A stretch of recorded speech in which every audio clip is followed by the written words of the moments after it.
César Suárez, fiscal del Guayas, fue asesinado esta tarde en la avenida del Bombero, en el norte de Guayaquil. El agente investigaba los casos de terrorismo en TC, corrupción en hospitales e ISPOL. En las próximas horas, Daniel Salcedo y Álvaro Ponce Almazán llegarán a Ecuador después de haber sido apresados en Panamá. El ministro de Finanzas, Juan Carlos Vega, advierte que hasta la dolarización corre peligro si no se toman medidas económicas para mejorar los ingresos. De las 11 primeras preguntas, el presidente Noboa retiró la de los casinos. Un reciente estudio científico determina que la erosión en el río Coca continuará a lo largo de 28 kilómetros y afectará la captación de la central Coca-Cola Sinclair. Se extienden hasta el viernes 19 de enero las clases en modo virtual en las escuelas y colegios del país, según anunció el Ministerio de Educación. La comunidad científica enciende las alarmas por un experimento que desarrollan investigadores chinos con una cepa mutante de coronavirus que ataca el cerebro y es 100% letal.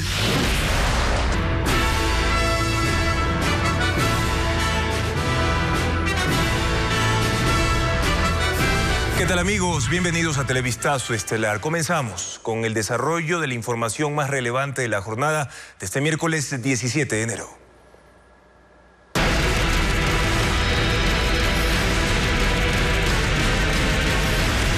Violencia, ataque a la justicia.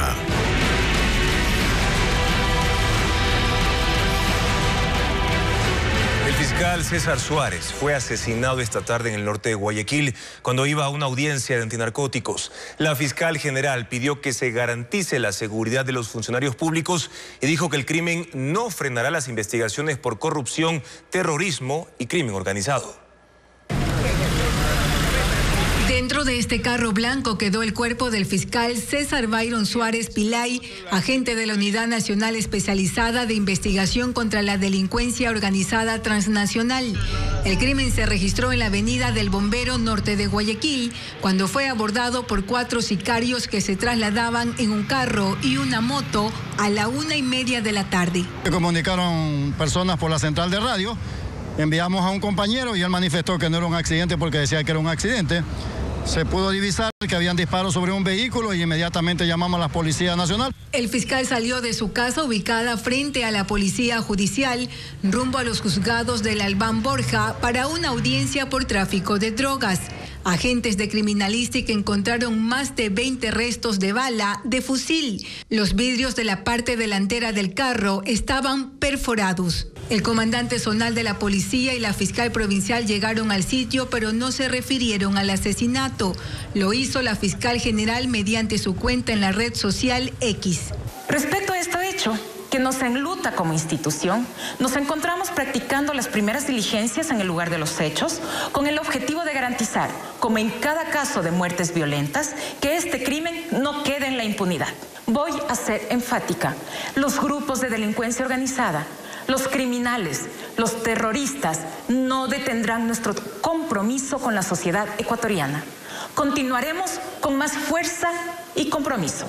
También pidió a la fuerza pública que garantice la seguridad de los fiscales. Y al Consejo de la Judicatura para que autorice que las audiencias que conoce la UNIDOT se desarrollen de manera telemática, de forma que podamos alcanzar los objetivos que nos hemos planteado. Quiero expresar mi más sincera nota de pesar a su familia y compañeros. César, descanse en paz. Su legado nos acompañará en la lucha. Cerca de las 3 de la tarde, el cuerpo del agente de 39 años fue trasladado a la morgue. Tras cámaras, su familia indicó que pese a los casos por corrupción, terrorismo y narcotráfico que investigaba, él no contaba con resguardo policial permanente. No solamente es un fiscal, ya van algunos, o sea, y nadie hace nada. Imagínense, 2 fusiles de lado y lado. Lo han matado, pero sin piedad. Hasta el cierre de este reportaje se realizaban 3 operativos. El carro en el que se trasladaron los sicarios fue abandonado en el sector Colinas de la Alborada, también en el norte de Guayaquil, completamente incinerado. Ahora, ¿qué investigaciones manejaba el fiscal asesinado? Desde corrupción en hospitales y la incursión armada en TC Televisión hasta tráfico de drogas, peculado e irregularidades en el Instituto de Seguridad Social de la Policía. Vanessa Robles describe estos casos. César Suárez Pillay era abogado graduado de la Universidad de Guayaquil y tenía 5 maestrías en Derecho Procesal, Constitucional, Penal, Criminalística y Diplomacia. Llevaba más de una década en la Fiscalía del Guayas, donde comenzó como asistente y fue ascendiendo hasta el cargo de fiscal. Fue asignado para investigar conocidos casos de corrupción, como el juicio por delincuencia organizada que involucra a los hermanos Noé y Daniel Salcedo Bonilla, que de hecho este último fue detenido en Panamá un día antes de este crimen. El funcionario también investigaba quién estaría detrás de la incursión de antisociales armados en las instalaciones de TC Televisión la semana pasada e interrogó a los 13 acusados por terrorismo. También fue uno de los fiscales que actuó en el caso por delincuencia organizada, que investigó el desvío de $950 millones del Instituto de Seguridad Social de la Policía, ISPOL. En agosto del 2022, participó en varios allanamientos y detenciones realizadas en Quito, Guayaquil y San Borondón. En el 2020, durante la pandemia del coronavirus, investigó el delito de peculado en la compra de insumos médicos y la contratación de servicios para 2 hospitales del IES y uno más del Ministerio de Salud. Como resultado de uno de estos casos, se logró la difusión roja de Interpol para localizar a Jorge Enríquez, ex jefe de compras públicas del Hospital Teodoro Maldonado Carbo, que hasta ahora sigue prófugo. Suárez también participó en un allanamiento a la vivienda del expresidente Abdalá Bucaram Ortiz en junio del 2020, que terminó en una acusación por supuesto tráfico de bienes patrimoniales contra Abdalá Bucaram y su hijo Jacobo, tras descubrir piezas arqueológicas, aunque ambos ya fueron declarados inocentes en última instancia. También se abrió otro proceso por delincuencia organizada en relación a la venta de pruebas de COVID-19, caso que aún está en curso. En 2019, Suárez participó en la investigación al cura José Carlos Tuárez, expresidente del Consejo de Participación Ciudadana y Control Social, que concluyó en una sentencia de 5 años de prisión por tráfico de influencias. Desde hace 8 meses, el fiscal, hoy asesinado, estaba asignado a la Unidad Nacional Especializada de Investigación contra la Delincuencia Organizada Transnacional.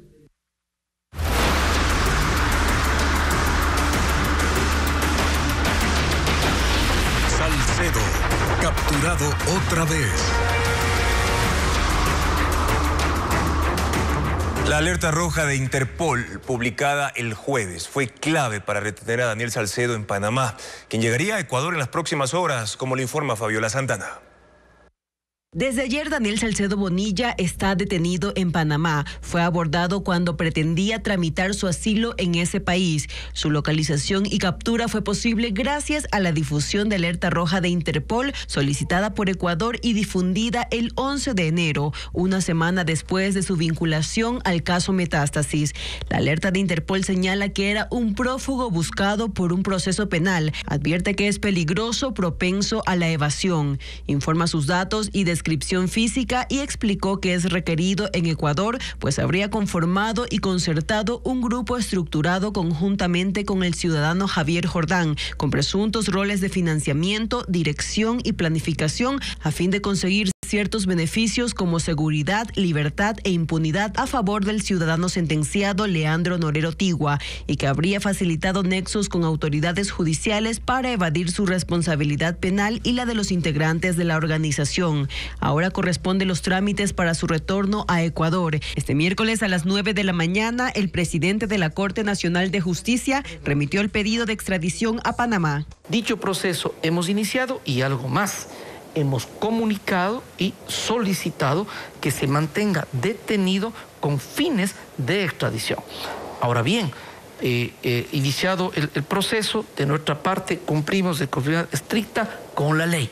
Este momento ya corresponde a Cancillería, corresponde a la gestión diplomática poder trabajar sobre este respecto. Sin embargo, Daniel Salcedo fue trasladado esta tarde al aeropuerto de Panamá y en las próximas horas arribará a Ecuador. ¿Y por qué Daniel Salcedo es clave para la justicia? El prófugo ha sido procesado por corrupción y se hizo conocido durante la pandemia, acusado de vender insumos médicos con sobreprecio. Estuvo preso, pero un juez le devolvió la libertad. Luisa María Heredia con el recuento.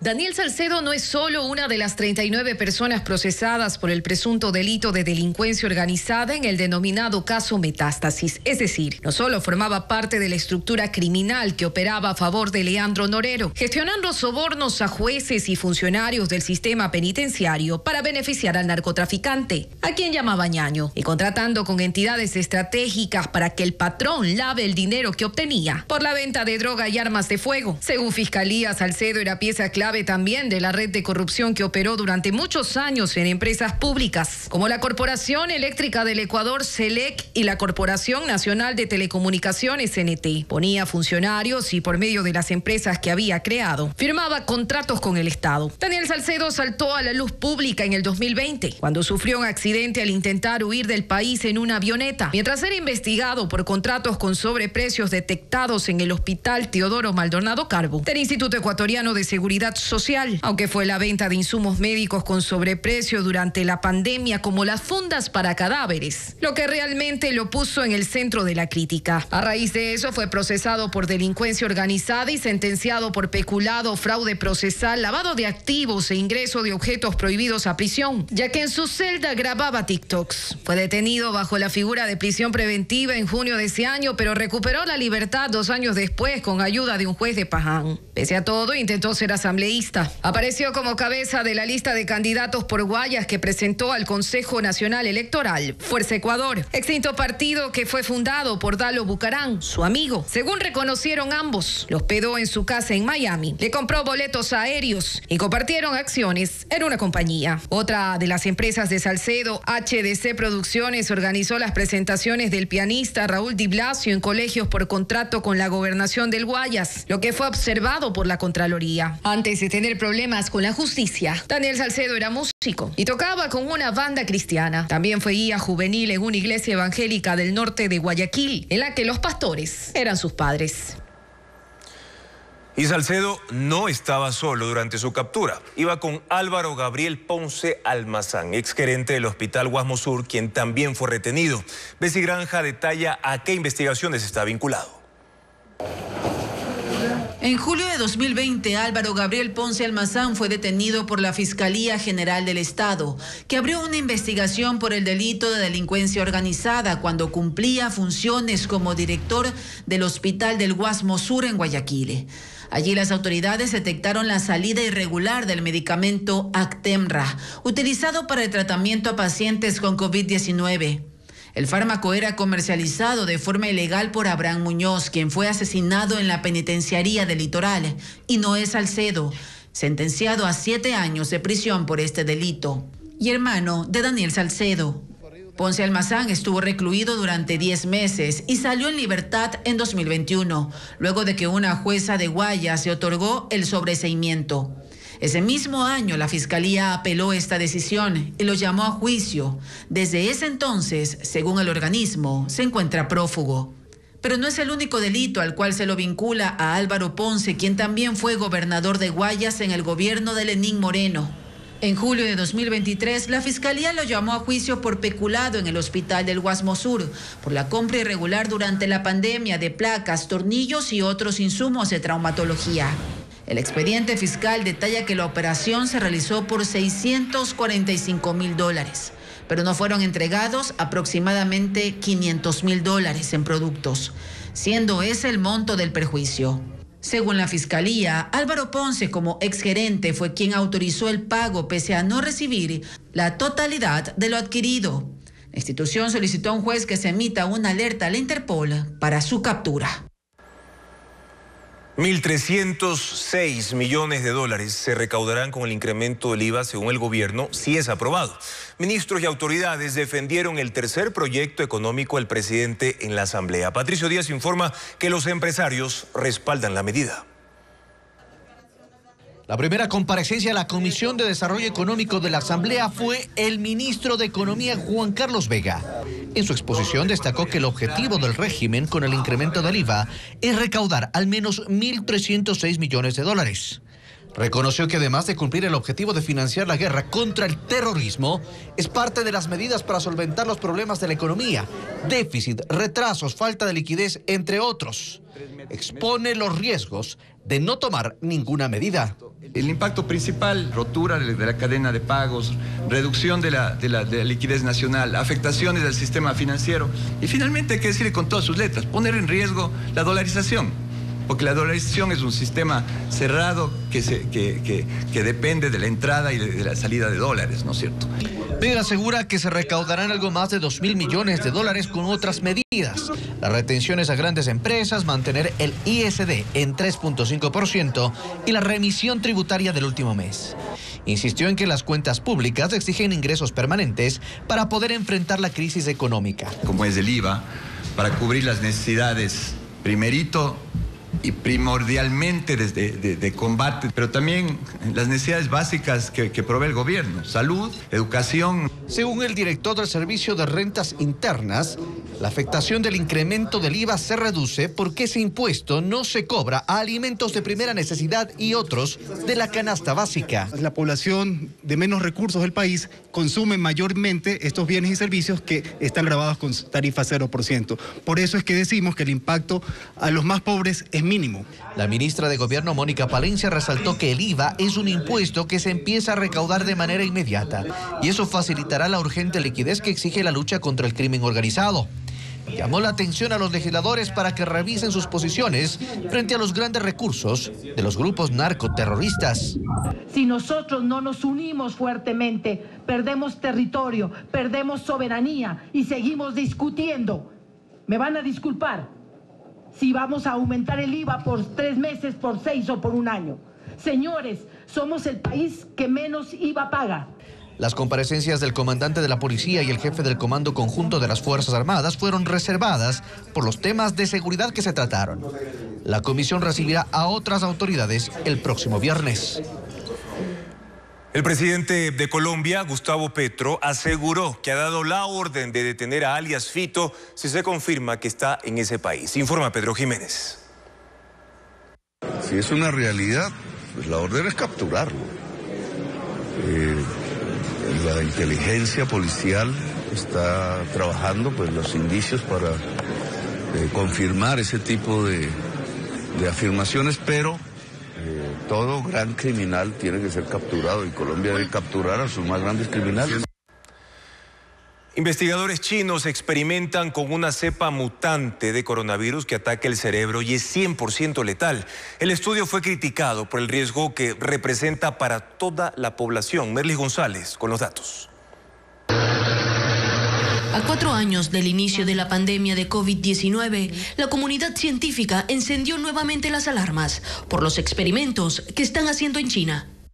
Según un trabajo publicado en un medio científico, investigadores de ese país desarrollaron una nueva cepa del virus llamada GXP2V que ha mostrado ser 100% letal. El virus es una mutación de la variante descubierta en los pangolines, una especie de armadillo originario de África y Asia, y fue inoculado en ratones genéticamente modificados. El resultado fue mortal.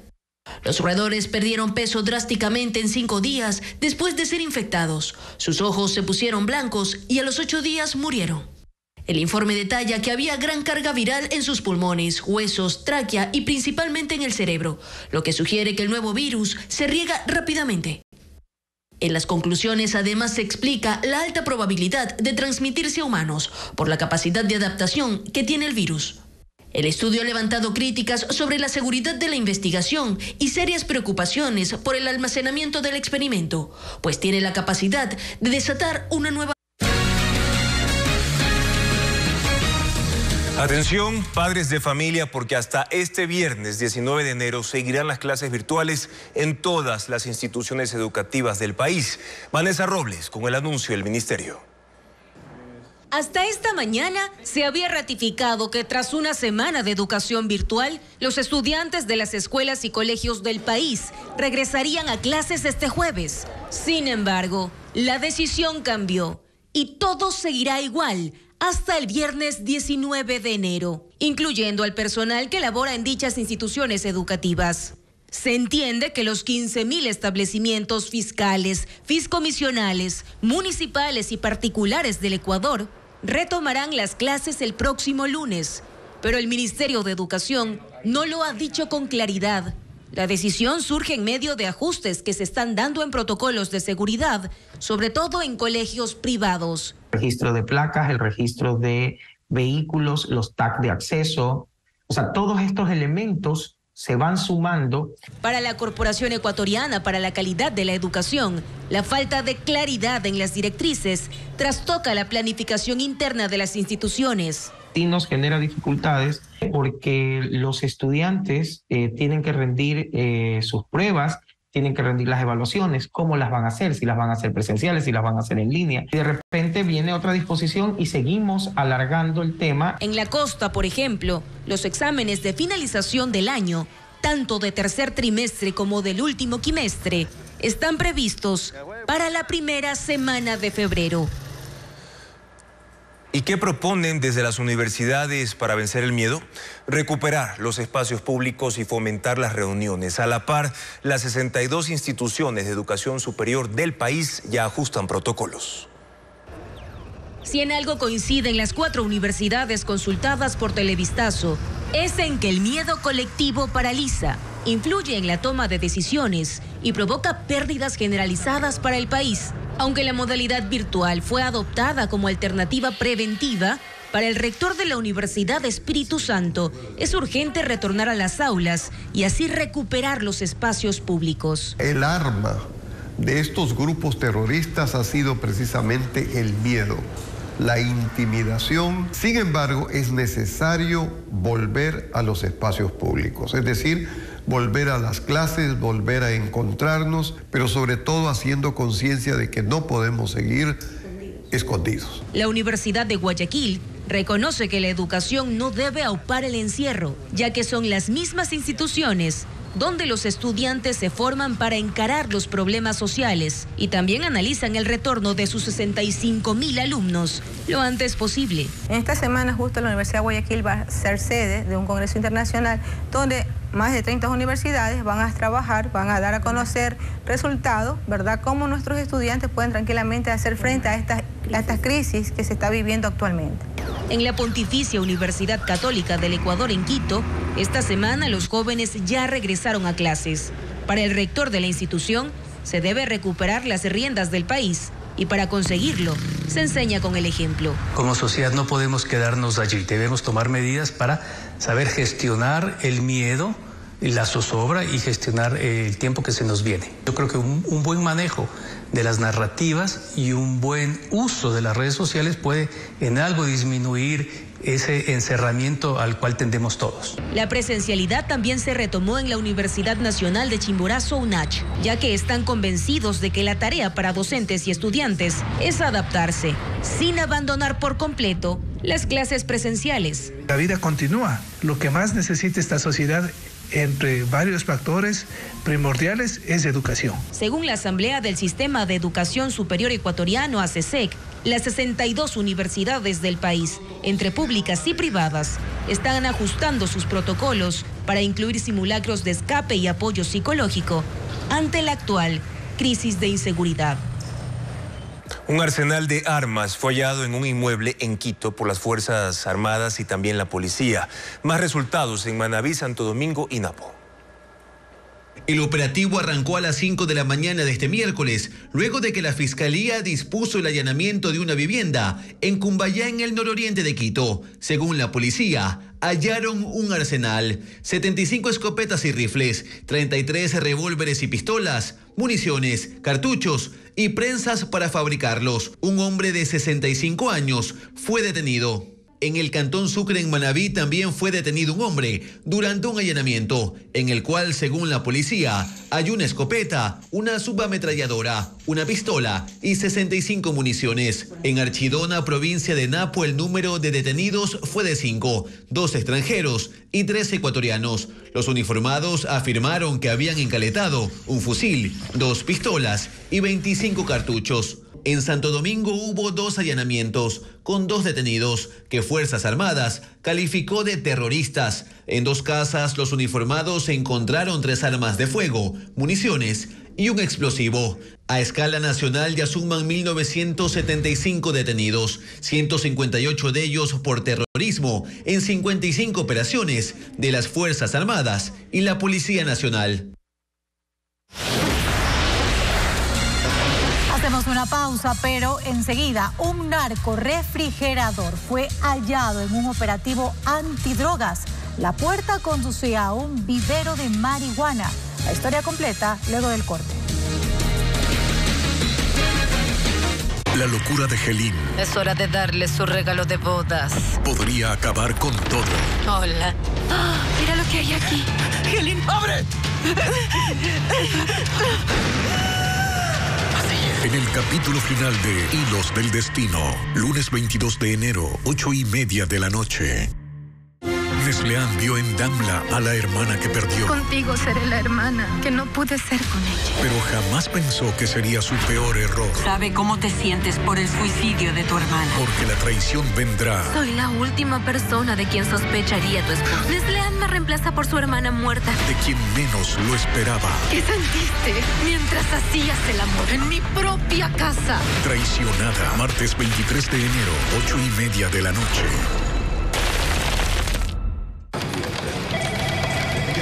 ¡Hey! ¡Hey! Oye, tus boletos de Lotería y Loto tienen algo que decirte. Y es que ahora todos tus boletos de Lotería y Loto tienen la Super Tómbola. Una oportunidad adicional para ganar electrodomésticos, premios en efectivo y un super acumulado que crece sorteo a sorteo. La vida es una tómbola, super tómbola. La vida es una tómbola, super tómbola. ¡Tómbola! Entonces, ¿quién maneja esta noche? ¿Quién es el mejor conductor?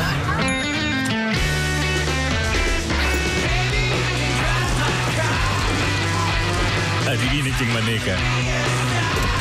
Adivinen quién maneja.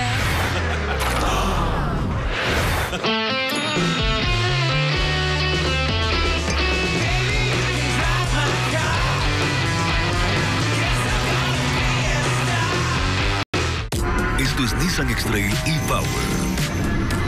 Propulsión 100% eléctrica, con tecnología para aventuras emocionantes y nuevas asistencias avanzadas de conducción. Desde $43,990. Encuéntralo en todos nuestros concesionarios a nivel nacional.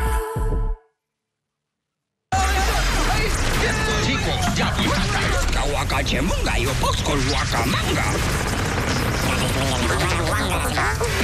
¿Y qué si no te comprenden? El mundo es de los distintos, como Tango, que hace que cada combinación diferente sea siempre algo irresistible. Prueba todo el sabor de Tango ahora con Tango Manicero y Tango Leche, a 25 y también a 50 centavos. Tango, distinto como tú.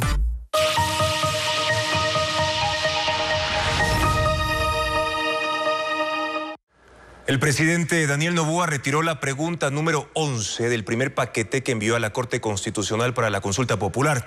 Se trata de la referente a casinos y juegos de azar. Jacqueline Rodas con el tema.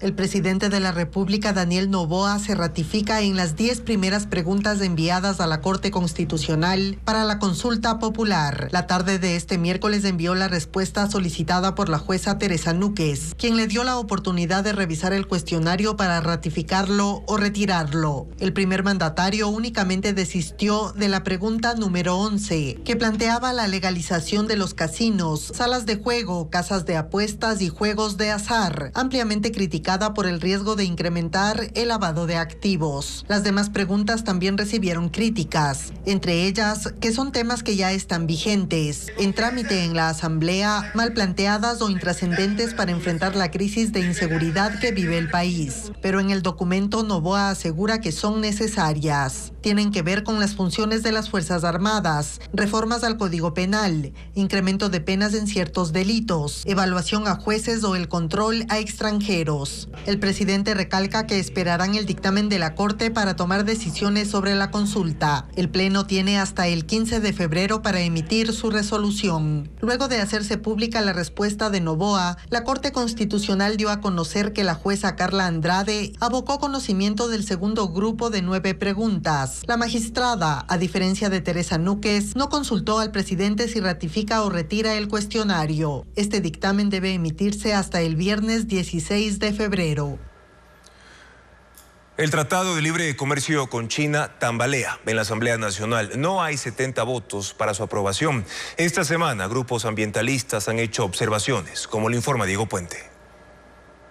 111 organizaciones sociales y ecologistas rechazan la firma de un tratado de libre comercio con China. Entre sus principales preocupaciones está el posible permiso para que ingrese basura desde el país asiático. En el literal I del acuerdo se reconoce como un producto que puede ingresar chatarra y desperdicios derivados de operaciones de manufactura en una parte que sean aptos para la recuperación de materias primas. En otro apartado se señala que pueden ingresar escorias y cenizas, incluidas las de algas, residuos municipales, mezclas y residuos que contengan uranio natural, residuos radioactivos y residuos farmacéuticos. Julio José Prado, quien llevó adelante las negociaciones con China, explicó que la Constitución, Código Orgánico del Ambiente y otras leyes impiden la importación de mercadería usada, remanufacturada, químicos peligrosos y residuos peligrosos. Nos preguntamos entonces, ¿por qué si está reconociendo que esto está en contra del marco normativo nacional, se permitió que esté dentro del tratado, ¿no? Otra preocupación nace en este literal. Se reconocen mercancías de la pesca marítima y otros productos marinos extraídos del mar fuera de las aguas territoriales de un país por una embarcación que enarbole su bandera. Las organizaciones indican que Ecuador dará luz verde a China para la depredación de los recursos marítimos. Además, los ambientalistas dicen que hay especies que están amenazadas. En los anexos ustedes pueden mirar todas las especies que no están exentas.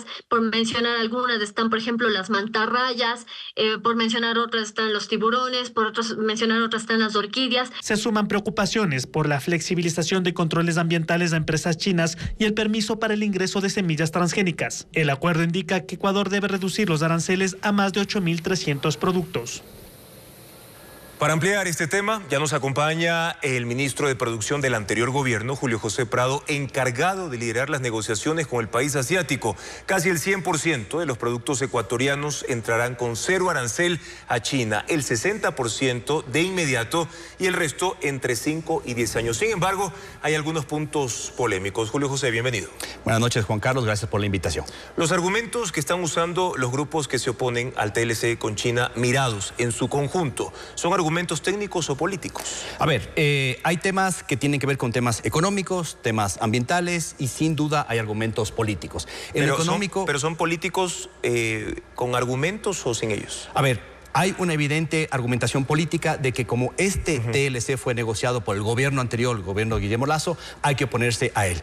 Esto sería un error porque las pocas políticas públicas de largo plazo que tenemos en el Ecuador son los tratados de libre comercio. Entonces, argumentos económicos hay, argumentos ambientales se puede revisar, evidentemente, pero los políticos no pueden torpedear un acuerdo comercial de esta magnitud. Ahora vamos con el campo ambiental. ¿El acuerdo permitirá, Julio José, la importación de desechos y residuos para luego convertirlos en materia prima? Le pregunto esto porque la ley lo prohíbe. ¿Por qué se lo incluyó en el acuerdo? A ver, todos los tratados de libre comercio tienen que tener capítulos relacionados con el ambiente. Este no es la diferencia. La importación de residuos, desechos y chatarra está regulada o prohibida dependiendo del tipo de residuo o chatarra que se vaya a importar al país, a nivel de la Constitución, a nivel del Código Ambiental y a nivel de las leyes ambientales de los últimos 2 o 3 años que, por ejemplo, restringen o prohíben la importación del plástico de un solo uso. ¿Aquí está prohibido en el Ecuador ese tipo de importación? Por ejemplo, está prohibido a través de una ley que emitimos o un reglamento del COMEX, que lo emití yo el 21 de septiembre del año 2022 y que lo que hace es prohibir la importación de plásticos de un solo uso y lo restringe al mínimo de tal forma que incluso en el año 2022 se importaba de la partida que le preocupa al sector ambientalista, 39.15 la partida, que es esta que le llaman basuras y desechos ambientales, se importaban 3.4 millones en el 2022 y el año pasado se importaron $2.000, es decir, casi nada. Es decir, el problema ambiental que se ha creado alrededor de esto ya no existe. Ahora, como manda el trámite, en la Asamblea Nacional se está revisando el acuerdo. Ahí el correísmo considera que Ecuador se podría convertir en una especie de basurero de desechos y residuos de la China. ¿Qué responde usted a esa advertencia? Eso es absolutamente falso. Primero, por todo lo que he dicho, la Constitución, las leyes, las normativas del COMEX, pero además porque queda prohibido explícitamente en el acuerdo comercial la importación de mercaderías prohibidas. En la página 99 del acuerdo se hace toda una lectura de qué es lo que está prohibido. Ropa usada, mercadería peligrosa, radioactivo, residuos químicos, residuos prohibidos, entre otros. Algún asambleísta decía que ahora vamos a comenzar a traer residuos tóxicos y convertirnos en el próximo Fukushima o Chernobyl. Eso es absolutamente falso. Precisamente el texto, Julio José, habla de mezclas y residuos que contengan, por ejemplo, uranio natural y sus compuestos con residuos radioactivos, además de residuos farmacéuticos. ¿Se puede evitar su importación? Sí, Juan Carlos. Y usted ¿O va a ingresar al país? No, usted me preguntaba por qué estos productos están en la lista arancelaria. No le contesté.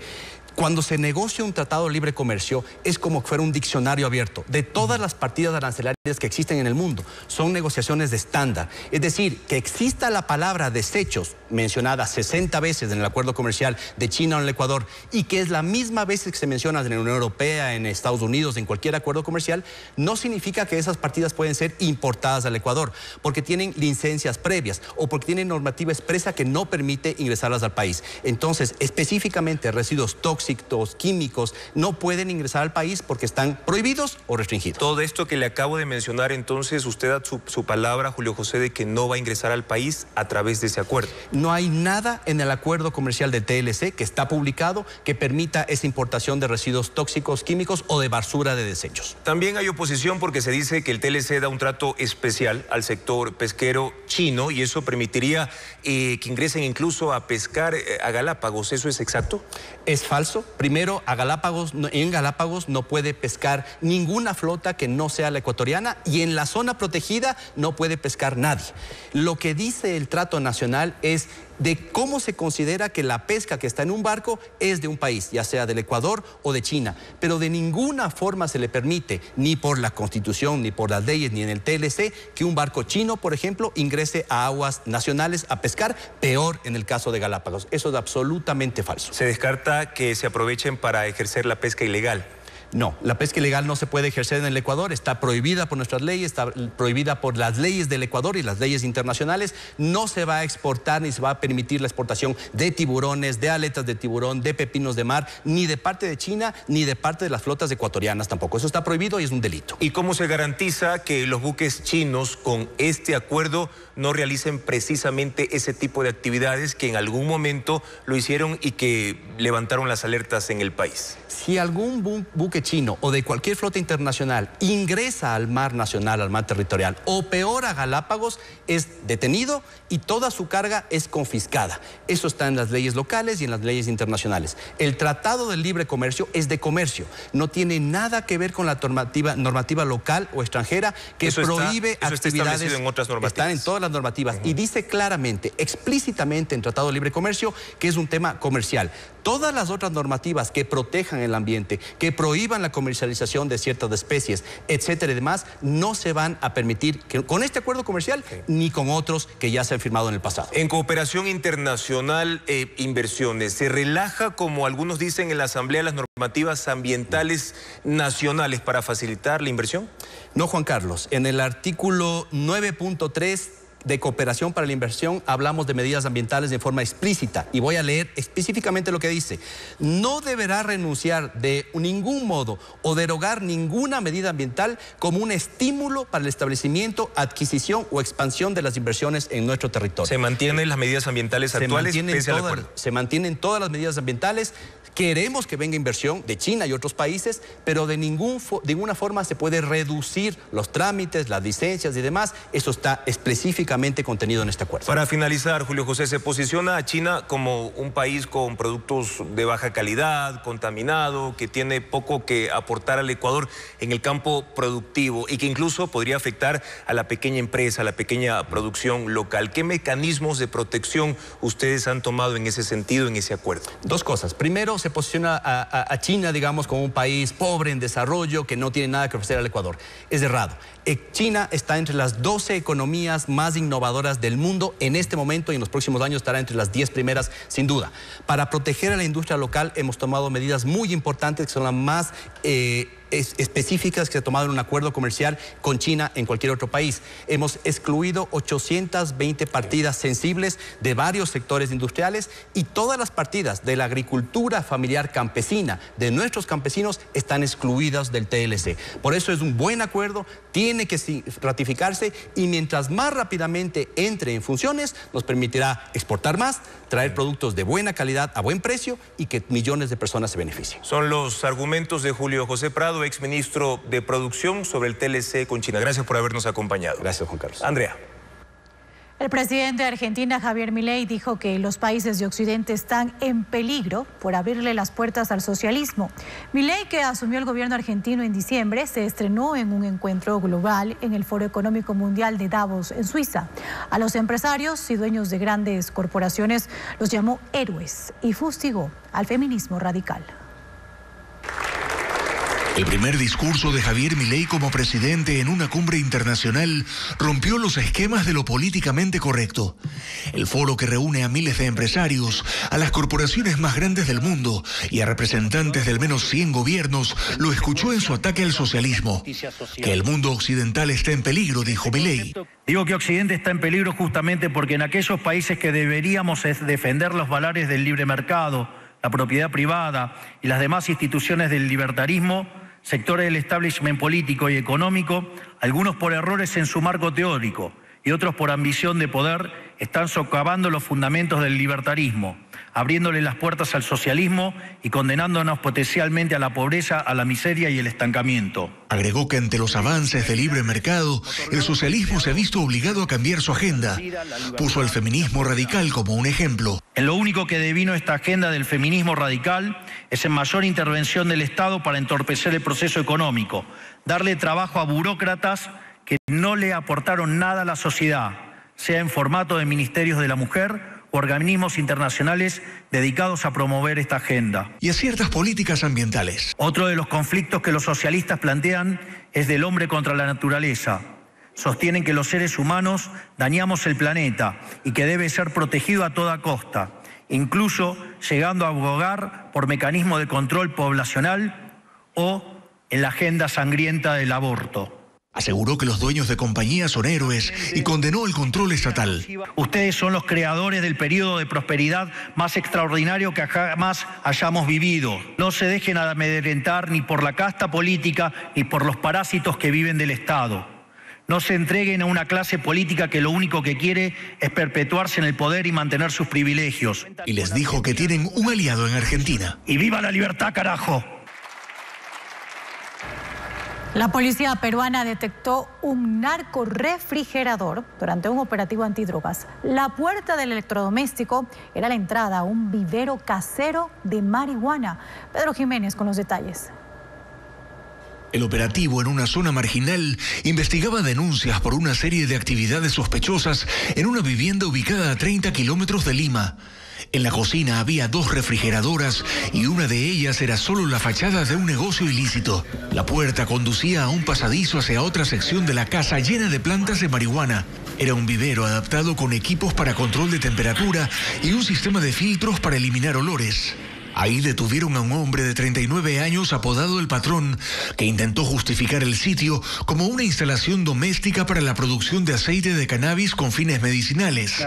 La policía lo desmintió, pues no tenía permisos, y lo han acusado por producción, distribución y tráfico de drogas. El operativo concluyó con la incautación de 106 plantas y 2 kilos de marihuana. Conductores de autos eléctricos en Illinois, Estados Unidos, tuvieron que esperar horas para cargar la batería de sus vehículos, pues las temperaturas congelantes afectaron a las estaciones de recarga de varias compañías, incluidas las de la empresa Tesla.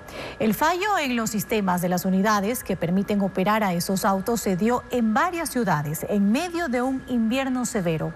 Algunos vehículos no pudieron seguir funcionando y terminaron remolcados a otros lugares para reabastecerse de energía. Y decenas de mascotas fueron bendecidas en una iglesia de Madrid para celebrar la fiesta de San Antonio Abad, el santo patrón de los animales de España. Perros y gatos fueron rociados con agua bendita en la basílica, luego se celebró una misa. El evento es una tradición católica de la capital española desde los años 80, que pretende darle protección y salud a los animales. La Orquesta Sinfónica de Guayaquil ofrecerá su primer concierto virtual de este año. Además, la cartelera de Microteatro en Quito propone 3 obras que hablan del amor, matrimonio y de las mujeres. Veamos la agenda cultural. Fuga en la zona roja. Una obra clown que se presentará por primera vez en la Asociación Humboldt, en Quito, dirigida por Fernando Acosta. Esta historia fue creada con improvisación y habla sobre 2 personajes presos del miedo y que no pueden ver más allá de sus propias narices. Ellos tendrán que recrear un mundo. Las funciones serán este jueves 18 y viernes 19 a las 8 de la noche y el sábado 20 a las 6 de la tarde. La Orquesta Sinfónica de Guayaquil ofrecerá su primer concierto virtual del año. 1840, un legado musical, es el nombre de este show, dirigido por Victoria Pérez, en el que el público se sumergirá en la Roma del siglo XIV. Como invitado estará el solista Jorge Layana. El concierto será el viernes 19 a las 7 de la noche en el canal de YouTube de la agrupación. ¿Tú tienes idea de cuánto me paga Leonardo DiCaprio? 3 obras abren la cartelera de Microteatro Quito. Los fantasmas de mi ex, Jamás casado y Las mujeres no lloran son las propuestas de esta semana. 3 historias que hablan de las parejas, el matrimonio y de una mujer que tiene bloqueados sus sentimientos. Hay 9 funciones, desde el jueves 18 hasta el sábado 20, de 7 a 9:30 de la noche.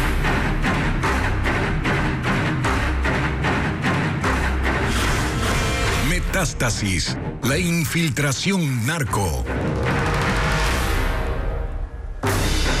Daniel Salcedo gestionó cargos públicos para familiares del narco Leandro Norero en una de las unidades de negocios de Selec, según los chats del caso Metástasis. Una sobrina política del patrón entró como auxiliar de bodega. Luisa María Heredia con el informe.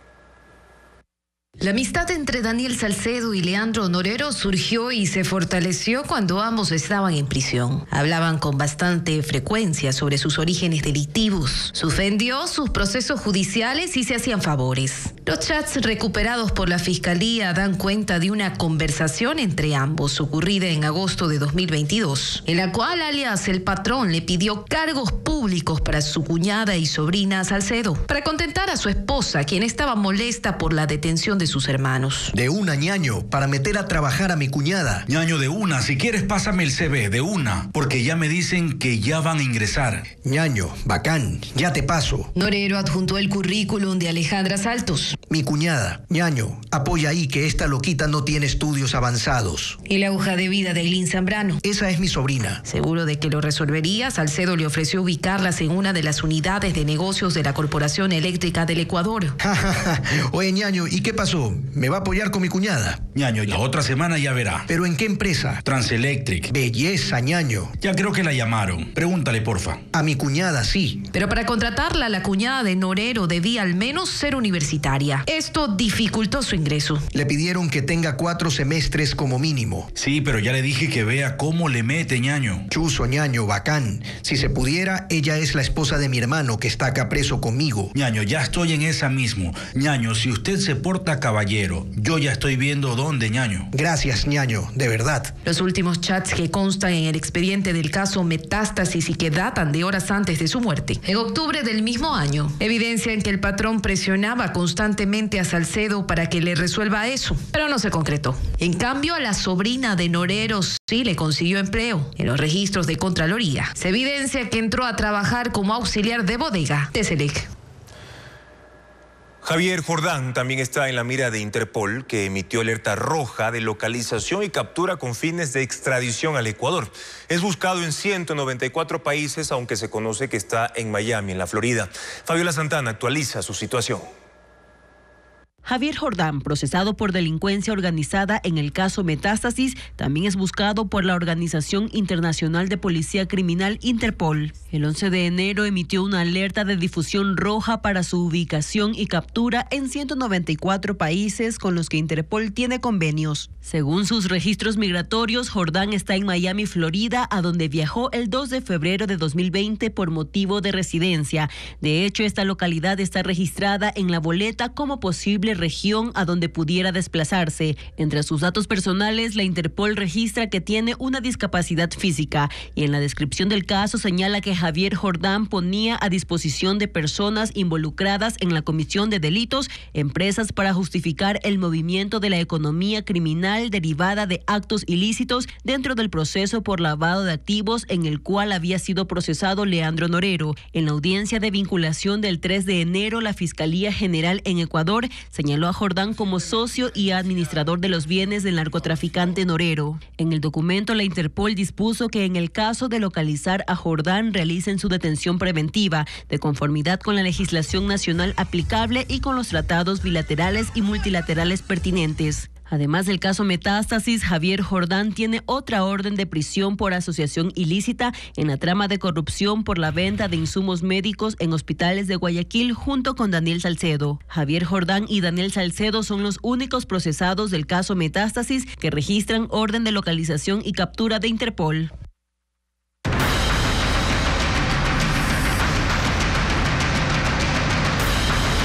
Seguridad, el despliegue callejero. La detención de 4 cabecillas y el decomiso de armas, municiones y dinero en efectivo entre los resultados de los operativos de hoy. Un informe de Luis Alfredo Zúñiga. Un grupo de militares y policías allanó un inmueble en el sector de la Floresta 1, en el sur de Guayaquil. Decomisaron 9 armas de fuego, incluyendo fusiles, una escopeta, un revólver artesanal y pistolas Glock con una característica especial. Pero que tienen un aditamento, un accesorio, que lo que hace es limitar la acción del fiador y lo convierte en una pistola ametralladora. O sea, tenemos gran poder de fuego. También se halló un silenciador, 8 alimentadoras, 9 celulares y 1.436 municiones de diferentes calibres. En el allanamiento se detuvo a alias Orejas, identificado como terrorista por las fuerzas del orden. También se decomisó un vehículo blanco blindado que dificultó la entrada de los militares. Y dentro de los vehículos han sido ubicadas caletas que, de acuerdo a las pericias de la Policía Nacional, serían utilizadas para encaletar o sustancias sujetas a fiscalización o armas de fuego. Se suma otro operativo en el norte de la ciudad, en el que, según la policía, se interceptó un vehículo negro blindado, con vidrios polarizados y sin placas, en el que iba alias Braulio, presunto cabecilla de una organización criminal, considerado un objetivo de valor intermedio. En esta acción se detuvo a otras 3 personas y se decomisaron $5.000 y municiones. En el centro de la urbe hubo otro despliegue que, según la autoridad, terminó en la captura de alias Chelo y otros 5 miembros de una organización criminal. Esto ocurrió tras el allanamiento a un domicilio en el que se decomisó un fusil, 182 municiones, 4 celulares y bloques de marihuana. Y en el suroeste, 7 integrantes de una banda fueron detenidos, entre ellos alias Leo, cabecilla de una red de sicarios. Así lo afirmaron los militares. En 10 puertos marítimos se elevó la alerta de seguridad a nivel 2 para evitar actos terroristas. Las Fuerzas Armadas incrementaron el control terrestre y acuático, como le explica Merlín Ochoa. En 8 puertos marítimos de Guayaquil, uno de Esmeraldas y otro en Manta, se incrementa la presencia militar con fusiles, luego del decreto 111, en el que el presidente Daniel Noboa establece la existencia de un conflicto armado interno. El sistema portuario de Ecuador subió a nivel 2 la alerta de seguridad para evitar actos terroristas. Fase 1 es normal desenvolvimiento de las actividades. Ahora, les repito, con el decreto ejecutivo 111 elevamos el nivel de seguridad a nivel 2. No esperamos no llegar a nivel 3 porque eso ya sería parar las actividades que existen en los terminales portuarios y por ende se afecta totalmente la economía de nuestro país. El nivel 2 no es una militarización, sino la presencia de uniformados en 6 turnos en las puertas para identificar si alguien quiere ingresar explosivos o cocaína. El despliegue también es al interior, sobre todo en las horas con mayor movimiento de contenedores. La acción contempla los operativos antinarcóticos de la policía. Adicional, hacemos como bloque de seguridad, Fuerzas Armadas y Policía Nacional, esta actividad de poder determinar dónde se contaminan los contenedores.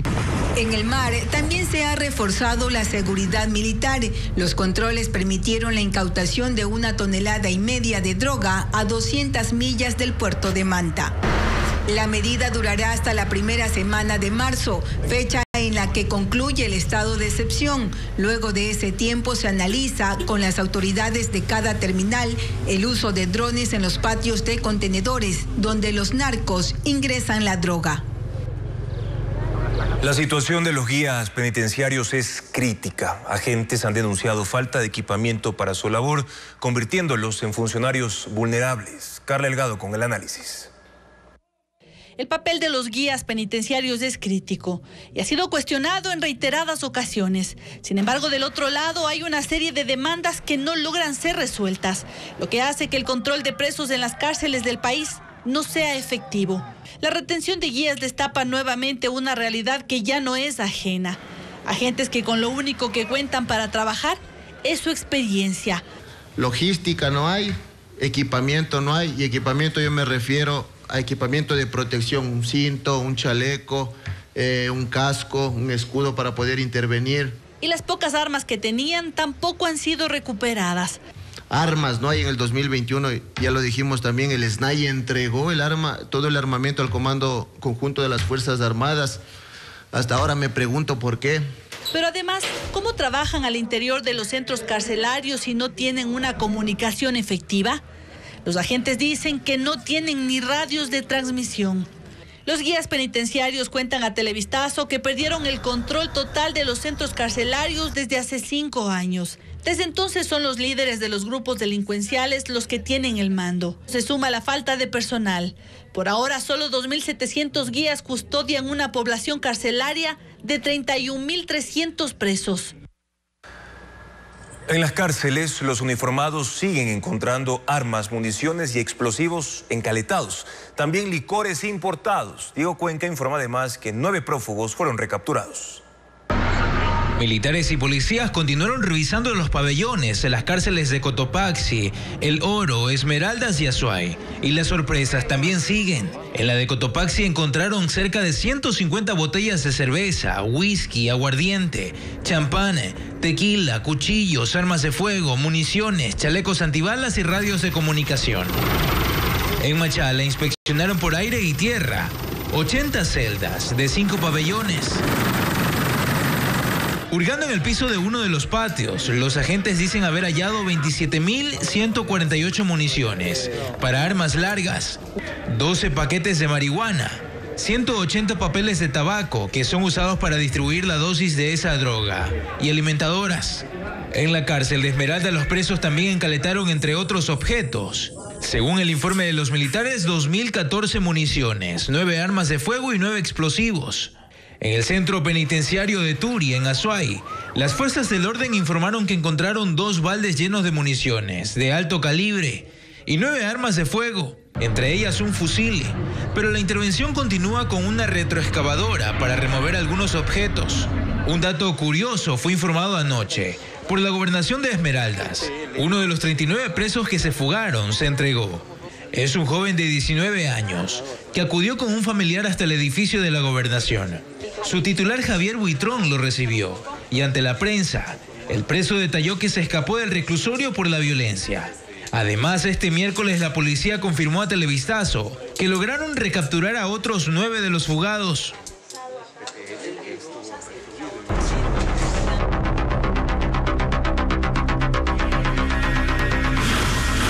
La guerra, ¿cómo se financia? Las bancadas legislativas plantearon alternativas para no subir el IVA y financiar la guerra contra el terrorismo. El oficialismo se mostró abierto a incluirlas en el proyecto de ley económico presentado por Noboa, pero mantiene que el IVA debe revisarse. Patricio Díaz estuvo en la Asamblea. En la comparecencia de los ministros y representantes del Ejecutivo, los legisladores expusieron las propuestas de sus bancadas para reemplazar el incremento del IVA.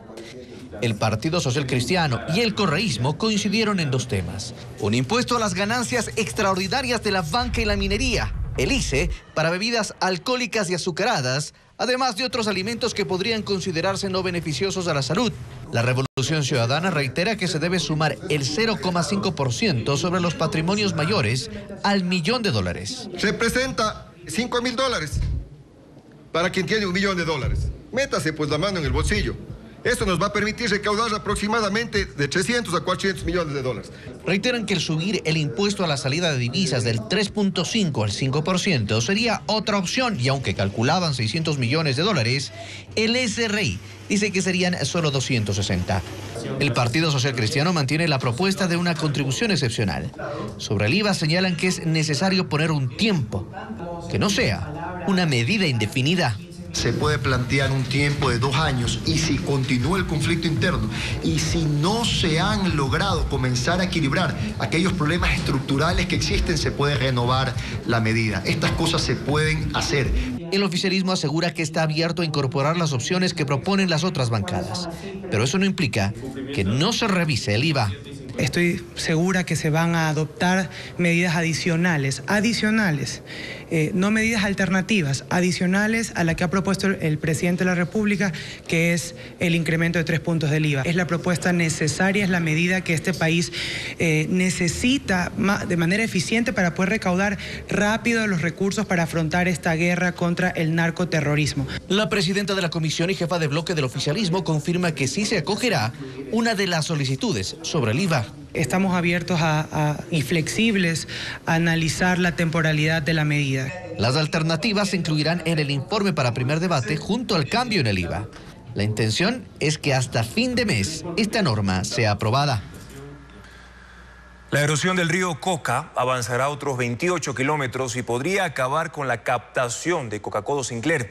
Así lo definieron técnicos nacionales y de los Estados Unidos. Francisco Garcés tiene más revelaciones. La erosión regresiva del río Coca arrastró 500 millones de toneladas de sedimentos durante 3 años y no tiene precedentes en tiempos modernos. Así reseña un estudio científico hecho por técnicos ecuatorianos con el auspicio de SELEC y de especialistas del Cuerpo de Ingenieros, del Servicio Geológico y el Departamento de Agricultura de Estados Unidos. El informe detalla que la erosión estancada desde el año pasado, 7 kilómetros aguas abajo de la captación de la central Coca-Codo Sinclair, avanzará al menos otros 28 kilómetros antes de detenerse. Aunque eso podría ocurrir lentamente durante años. Si esa previsión se cumple, la captación de la hidroeléctrica Coca-Codo Sinclair está en riesgo. Ahí se espera que el lecho del río caiga entre 30 y 40 metros, lo que podría destruir la infraestructura. La erosión, según el informe, también afectará el desfogue de agua de la hidroeléctrica, ubicado a 63 kilómetros aguas abajo. En ese punto, el arrastre de sedimentos cambiará la inclinación del río, que se elevaría 2 metros, pero si llega a 6, la hidroeléctrica dejará de funcionar. En ese caso, no se podría evacuar el agua que sale de esa planta. La erosión seguirá aguas arriba y pondrá en riesgo otra infraestructura pública y privada. El fenómeno empezó el 2 de febrero de 2020 cuando colapsó la cascada San Rafael. Desde esa fecha la erosión ha dejado un muerto. Destruyó 10 construcciones, 3 puentes, la carretera entre el Chaco y el Reventador, 2 oleoductos, poliductos y tuberías de agua. Y en sus primeros 3 años arrastró tierra suficiente para llenar 12,5 millones de volquetas. Según las comparaciones de los científicos, el río Coca se llevó un 42% más de sedimentos que los que arrastra el río Amazonas en un año y un 25% más que el río Mississippi en Estados Unidos. En 3 aeropuertos de Ecuador ejecutan controles para identificar a personas que sean consideradas como amenaza para la seguridad interna de Galápagos. Diego Cuenca informa que los turistas con procesos judiciales por delitos contra la vida no podrían ingresar a las islas. Los controles se realizan desde el sábado en los aeropuertos de Quito, Guayaquil y Manta, a cargo de los oficiales del Consejo de Gobierno de Galápagos y la policía. Ellos tienen la misión de perfilar a las personas que pueden ser consideradas como amenaza para la seguridad interna de las islas y prohibir su ingreso. Para esto se emitió un instructivo para identificar a los turistas de riesgo. El documento señala que los agentes deben verificar qué personas tienen procesos judiciales penales por delitos contra la vida, la integridad sexual y reproductiva, extorsión, robo, hurto, delincuencia organizada, tráfico de drogas, terrorismo, también contra la flora y fauna silvestre. Si el sospechoso tiene uno de esos antecedentes, las autoridades negarán la tarjeta que le permite ingresar a las islas. De inmediato abrirán un acto administrativo para notificar al ciudadano que ha sido inadmitido por el Estado ecuatoriano. Este tendrá derecho a defenderse vía telemática. Si no lo hace, la autoridad emitirá el documento de inadmisión en un plazo de 3 días. Con base en esta normativa, desde el sábado hasta este martes, los agentes evitaron que 8 personas ingresen a Galápagos. Esos sospechosos fueron perfilados en el aeropuerto de Guayaquil. Por ahora el control solo aplica para turistas nacionales, pero el Consejo de Gobierno está buscando un convenio con Interpol para instalar un software que permita revisar datos de extranjeros vinculados con delitos. El precio del camarón ecuatoriano enfrenta una investigación en Estados Unidos por presuntas prácticas desleales. Diego Puente explica el proceso. Este miércoles se conoció que el Departamento de Comercio de Estados Unidos continuará con investigaciones por presuntas prácticas desleales que favorecen el precio del camarón ecuatoriano. La revista especializada en recursos del mar, Seafood Source, señala que además de Ecuador son investigados India, Indonesia y Vietnam para determinar si Estados Unidos debe implementar derechos antidumping o medidas compensatorias. El dumping consiste en la venta de productos a precios inferiores de su costo para adueñarse de un mercado. La Asociación Estadounidense de Procesadores de Camarón, ASPA por sus siglas en inglés, indicó que las importaciones de los 4 países están perjudicando a los camaroneros nacionales. La demanda fue interpuesta en octubre del 2023. La Cámara de Acuacultura de Ecuador no se pronunciará sobre esta investigación por recomendación de su defensa internacional. No es la primera vez que Ecuador enfrenta una investigación por esta causa. En 2004, la empresa Southern Shrimp Alliance planteó una demanda por dumping. En ese entonces, la Cámara de Acuacultura indicó que el gobierno mexicano financió esa campaña. En ese año hubo sobrearanceles al camarón ecuatoriano que afectaron su producción. Ecuador exportó en 2023 más de 6.800 millones de dólares en camarones. Estados Unidos representa el 19% del mercado internacional, solo después de China, que tiene el 53%.